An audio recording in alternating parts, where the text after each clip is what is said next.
Jadi proses kehidupan kita 6 sampai 7 minggu.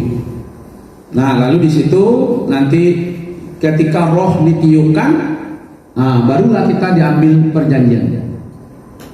Ya, berarti waktu bayi itu diambillah perjanjian kita, apa yang akan terjadi, dan disitulah dijadikan nasib kita ke depan. Berarti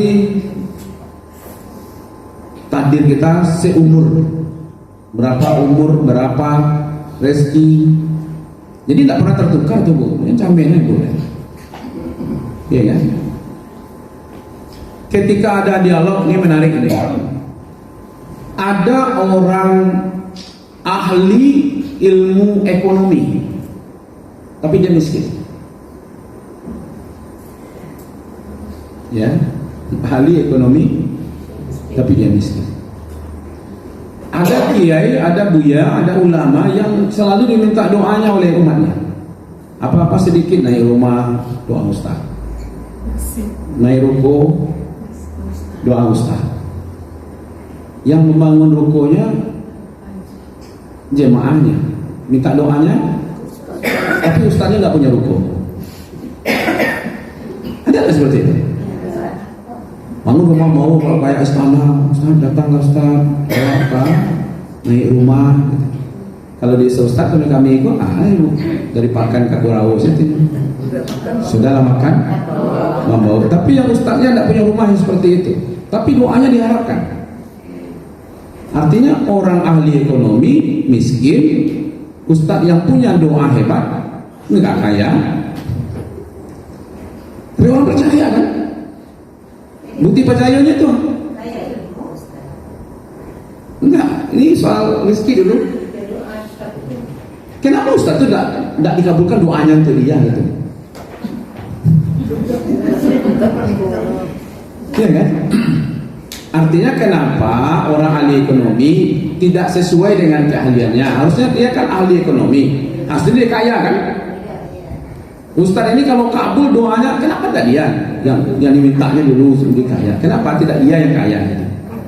Ada yang dulu mungkin kerja ibu-ibu ini, dulunya masih sekolah, kini jadi orang. Cik kami dulu ya kayu ulang tu, kini nyonya kayu ulang. Ada lah seperti itu. Kalau bahasa kasarnya itu bodoh tapi kayu gitu. Lalu bagaimana kita menyikapi itu? Itulah menunjukkan bahwa yang menentukan secara mutlak siapa yang dikayakan, siapa yang dikurangi rezekinya itu adalah Allah, bukan karena ahli ekonominya, bukan karena doanya hebat, bukan karena dia cerdas, bukan karena dia bodoh, tapi yang menentukan keadaan keuangan atau harta seseorang itu adalah haknya Allah. Itu poin pentingnya di situ, ya kan? Jadi tidak selalu ya. Kadang-kadang berbandingnya kebanding lurus masih lumayan lah. Dia tinggi pendidikannya, kaya, dia hebat, dia pejabat. Ini biasa-biasa saja, tapi dia bisa, ya kan? Orangnya biasa, tapi rezekinya luar biasa. Nah, ibu nama kira-kira. Orangnya luar biasa, rezekinya biasa, atau biasa di luar. Oke, ini bentuknya. Kita lanjut, kita bukan di sini tadi. Oke. Nah, ini yang tadi takdir haulnya setiap tahun, ya kan? Ditentukan inna anzalnahu fi lailatul mubarak, itu ditentukan di situ. Jadi ditentukan setiap tahun. Ada rezeki, ada nasib, takdir kita ditentukan setiap hari. Nah, ini setiap hari. Yas'aluhu man fis samawati wal ard kulla yaumin huwa fi sya'ni. Semua yang ada di langit dan di bumi selalu meminta kepada Allah. Yang ada di langit ya malaikat, ya kan? Maka setiap hari Allah itu sibuk. Setiap hari Allah itu sibuk. Nah, pertanyaannya kapan ini? Kalau sibuknya jelas ini, menjawab seluruh doa-doa hambanya kemudian mengampuni dosa-dosa hambanya. Kalau ada masalah dari hambanya diselesaikan oleh Allah. Ada yang diangkat kaum itu derajatnya, ada pula yang direndahkan. Ada yang diberi jabatan, ada yang dihilangkan jabatannya. Itulah kesibukan Allah setiap hari. Nah, bila mulainya kau ibu-ibu? Nah, setiap hari kau bila mulainya? Itu subuh. Ya, jadi waktu subuh fajar. Maka tadi ada kalimat hiya hatta matla'il fajar. Jadi yang setiap hari itu ibu-ibu di waktu fajar. Ada doa setelah subuh diajarkan oleh Rasulullah yang berhubungan dengan takdir kita. Allahumma inni as'aluka ilman nafi'an wa rizqan thayyiban wa amalan mutaqabbalan. Nah, itu hafal itu. Hafal. Nah, itu yang dibaca setiap. Kalau kita tadabburi itu ada 3 di situ, dan 3 itu setiap hari kita dapatkan. Iya kan? Allahumma inni as'aluka, ya Allah, aku bermohon meminta kepada Engkau 1 ilmu yang bermanfaat. Itu maksudnya. Setiap hari itu ibu-ibu ada ilmunya yang dapat dapat. Cuman ada yang bermanfaat, ada yang tidak. Pagi-pagi sepulang dari masjid baru lalu dapat ilmu. Kecil ibu di Sabala, bu, boleh tahu ibu, tetangga Abu Sabala tu kok sejak puasa suami dah pulang ibu. Ilmu itu kan pengetahuan, berarti ibu dapat pengetahuan, tinggal lagi bermanfaat atau tidak. Gitu. Oh, mohon maaf bu, saya sudah tidak ada hubungan dengan itu lagi, apalagi dengan suaminya. Dia pulang ke rumah saya. Tidak urusan saya bu. Berarti ibu tidak menerima ilmu yang tidak bermanfaat itu. Tapi dia ibu tanya, kok ibu tahu? Tentunya jangan. Nah, berarti ibu ingin tahu itu. Ya putus saja hubungan dengan yang tidak usah, tidak penting gitu. Kalau ada orang bertetangga bercakap di sebelah rumah awak, rasa ingin tahunya ada. Kadang menempel tuh. Lo tanya lo anak, itu ilmu yang tidak bermanfaat. Nah, kita saring pagi-pagi itu, ya Allah, aku mohon kepada Engkau ilmu yang bermanfaat. Yang kedua apa? Rezeki yang baik. Nah, berarti ada rezeki yang tidak baik.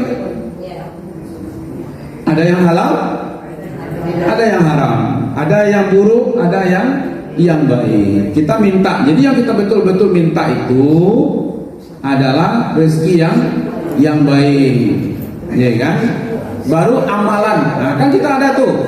Ada sholat, ada puasa, ada sedekah, ada nuntut ilmu, ada apa lagi kebaikan-kebaikan. Kita mintakan setiap pagi itu dimintakan kepada Allah supaya diterima.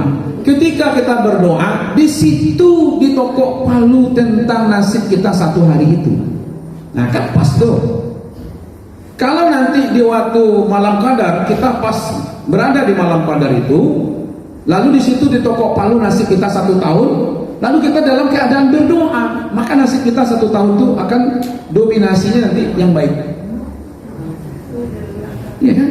Tapi kalau pas di toko palu, awak dah hadir, tentu bakal ada orang hadir saja.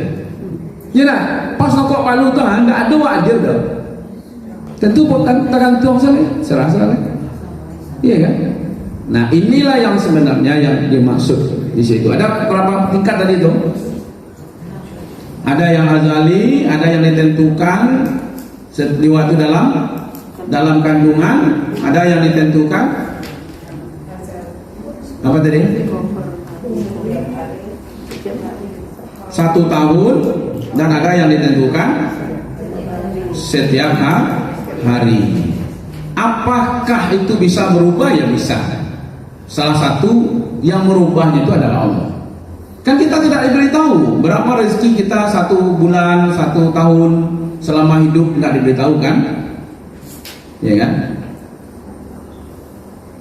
Maka itu kita tugasnya satu diantaranya menggunakan yaitu malam Qadar ini nanti untuk beribadah. Diantaranya ya sholat, boleh baca Quran, itikaf, apalagi ya kan, bersedekah malam-malam itu.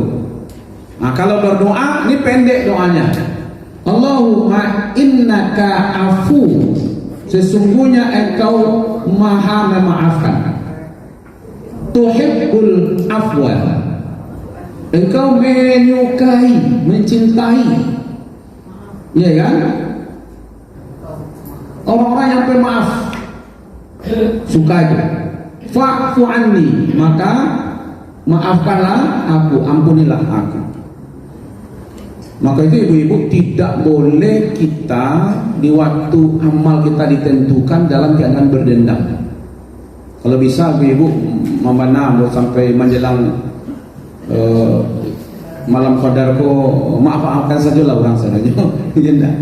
Jangan nanti ketika kita berdendam dengan orang lalu malam itu ditentukan nasib kita. Padahal doa utamanya adalah ini. Ya Allah, sesungguhnya engkau maha pemaaf, engkau mencintai orang-orang yang pemaaf, maka itu maafkanlah aku ya Allah. Nah baru doa-doa yang lain, ya kan, itu mukadimahnya tuh.